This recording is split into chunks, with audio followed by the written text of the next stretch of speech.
Hi friends, welcome back to my channel. నా video చూస్తున్న ప్రతి ఒక్కరికి చాలా చాలా థ్యాంక్స్ అండి.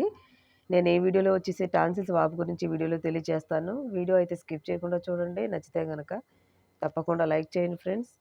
టాన్సిల్స్ వాపు లేదా ఇన్ఫెక్షన్స్ సాధారణంగా వైరల్ లేదా బ్యాక్టీరియల్ ఇన్ఫెక్షన్స్ వల్ల వస్తాయండి. ఇవి గొంతు వెనక భాగంలో ఉండే గ్రంథుల వాపండి. ఇది పిల్లల్లో అలాగే యువకుల్లో ఎక్కువగా కనిపిస్తూ ఉంటుంది. ఇవి రావటానికి గల ప్రధాన కారణాలైతే ఇప్పుడు చూద్దామండి.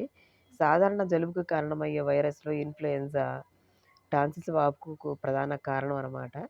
అలా అని చూద్దామండి. ఇంకొకటి ముఖ్యంగా స్ట్రెప్టోకోకస్ పయోనిస్ బ్యాక్టీరియా వల్ల ఈ సమస్య వస్తుంది.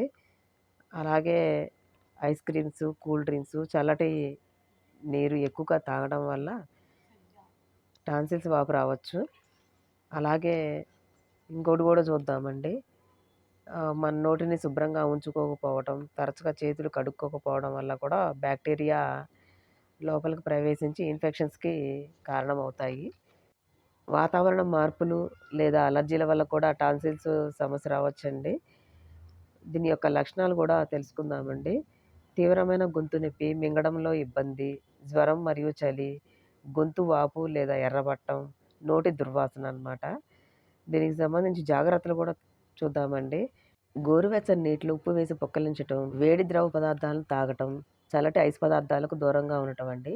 దీనికి సంబంధించిన గమనిక గూడా చూద్దామండి. తరచుగా టాన్సిల్స్ గనక ఇబ్బంది పెడుతుంటే వైద్యుడిని సంప్రదించి చికిత్స తీసుకోవడం మంచిది.